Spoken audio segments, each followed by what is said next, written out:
El ambiente en la taberna distaba mucho de ser normal.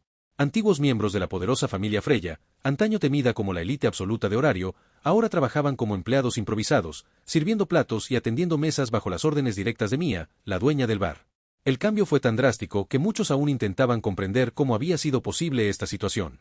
Eight, la sanadora, circulaba por el pasillo cargando pesadas bandejas, con una expresión de agotamiento familiar para quienes la habían visto en combate, la mirada de alguien acostumbrado a la fatiga constante.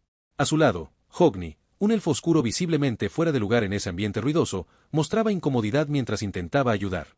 Los miembros más jóvenes y menos disciplinados bromeaban sobre su propio declive, diciendo que, gracias a los esclavos, el trabajo era un poco más fácil de lo habitual. Su castigo era fácil de explicar. Tras la caída de la familia Freya y el caos causado por su diosa, Mia decidió que todos los involucrados debían compensar los daños.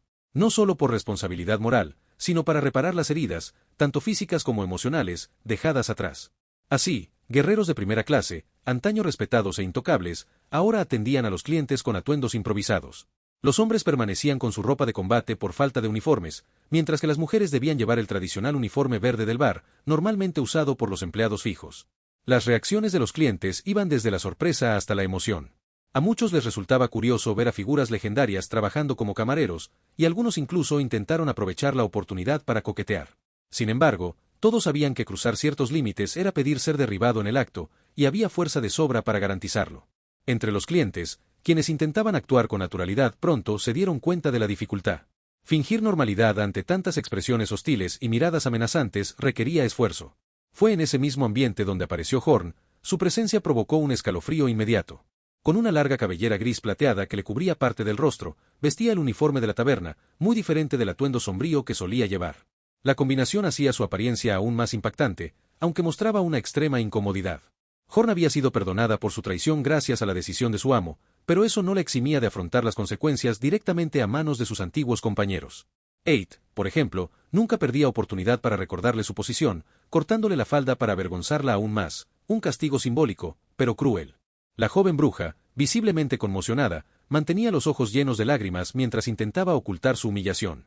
Para los dioses que frecuentaban el bar, se había convertido casi en un personaje, una intrigante combinación de belleza fría y personalidad explosiva que despertaba curiosidad y comentarios indiscretos. Entre discusiones, riñas e intentos frustrados de mantener la compostura, el ambiente permanecía agitado. Y tras todo ello, una verdad se alzaba: quienes una vez fueron adorados como la élite ahora pagaban por cada error, trabajando codo con aventureros comunes y enfrentándose a una ciudad entera que aún los observaba con recelo. La intensa actividad de la taberna se calmaba cada vez que Horn pasaba junto a alguien. Su nombre aún bastaba para silenciar las conversaciones y provocar miradas penetrantes. Incluso sin querer llamar la atención, no podía esconderse. Su uniforme improvisado, combinado con su cabello recogido al azar, contrastaba con su postura rígida, reflejo del miedo constante a cometer otro error. Cuando Hogni la observó de lejos, su expresión se endureció. Aún no había asimilado del todo lo que ella había hecho en el pasado, y su presencia le servía de recordatorio incómodo. Pero, curiosamente, fue el único que no transformó ese resentimiento en una agresión gratuita. En cambio, se acercó y la llamó por su nombre, con voz firme, pero sin hostilidad. El impacto fue inmediato. Horn se detuvo, como si se le hubiera congelado el cuerpo. Ella lo miró con los ojos muy abiertos, casi incapaz de creer que alguien todavía se dirigiera a ella de forma humana. Reflexivamente, bajó la cabeza, como si esperara un sermón, o algo peor.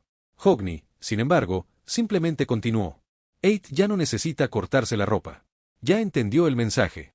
Le fue imposible no temblar al oír esto. Su rostro se enrojeció aún más, y todo en su interior pareció disculparse incluso sin palabras.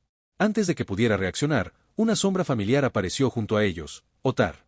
La presencia del Minotauro era tan intensa que el aire parecía más pesado. Incluso sin armadura, eso no disminuía su impacto en lo más mínimo.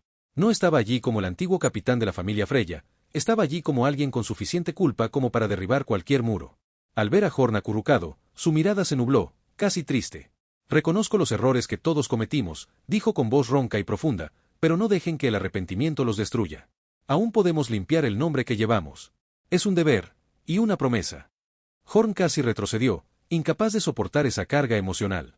Era un contraste cruel. Antes, lo veía como una fuerza inquebrantable, un líder incuestionable. Ahora, parecía un hombre destrozado que intentaba reconstruir lo que quedaba de su familia. Hogni, que nunca había mostrado emoción, apartó la mirada. La escena lo afectó más de lo que quería admitir. La tensión entre los tres era palpable, pero había algo diferente allí. Por primera vez desde el desastre, no hubo gritos, hostilidad ni acusaciones. Solo 3 personas lidiando con el mismo dolor de diferentes maneras. Y, en el fondo, todos comprendían lo mismo. Por mucho que intentaran seguir adelante, seguían siendo sombras de quienes fueron, y tal vez esa taberna era el único lugar donde tenían la oportunidad de empezar de nuevo, aunque empezara con bandejas y uniformes ajustados. Aquella tarde, la taberna parecía extrañamente tranquila. Tras el breve encuentro entre Horn, Hogni y Ottar, cada uno había seguido su camino, pero el impacto persistía en el aire. Era como si la tensión hubiera sido reemplazada por una reflexión silenciosa, casi incómoda. Horn volvió al trabajo con pasos cortos, intentando parecer invisible. Sin embargo, algo había cambiado. Su mirada ya no estaba tan vacía como en semanas anteriores. Incluso cargando con demasiada culpa para una sola persona, el simple intercambio de palabras con sus antiguos compañeros había despertado un lugar que creía muerto en su interior. Hogni, por su parte, parecía más inquieto que de costumbre. Siempre había sido el tipo de hombre que observaba el mundo con calculada frialdad, pero ahora la máscara se había resquebrajado ligeramente. Reconocer a Horn en ese estado le trajo recuerdos que había estado intentando enterrar: la primera formación de la familia, las misiones conjuntas, las pequeñas victorias que parecían insignificantes pero que ahora pesaban como oro. Al verla temblar mientras equilibraba las bandejas, la pregunta lo inquietó: ¿hasta qué punto eran ellos también culpables de la ruina que siguió? Ottar caminó hacia la parte trasera de la taberna y se sentó solo. No necesitó decir nada a los clientes para cambiar de mesa, su presencia siempre tenía ese efecto. Pero, en ese momento, no era el monstruo legendario temido en horario. Era solo alguien que intentaba lidiar con lo que quedaba de su propia historia. Los errores del pasado lo perseguían como cicatrices invisibles, y ver a Horn tan frágil solo reforzaba el peso de lo que habían perdido juntos. Poco a poco, los 3 parecieron gravitar el uno hacia el otro, incluso sin intercambiar más palabras. Como si una fuerza invisible los mantuviera conectados, recordándoles que, por mucho que intentaran seguir adelante, sus vidas estaban entrelazadas por el mismo destino roto. Y la taberna, normalmente ruidosa y caótica, se convirtió en el escenario perfecto para esta reunión silenciosa, un lugar donde antiguos guerreros, ahora reducidos a sombras de lo que fueron, intentaban comprender si aún había espacio para la redención.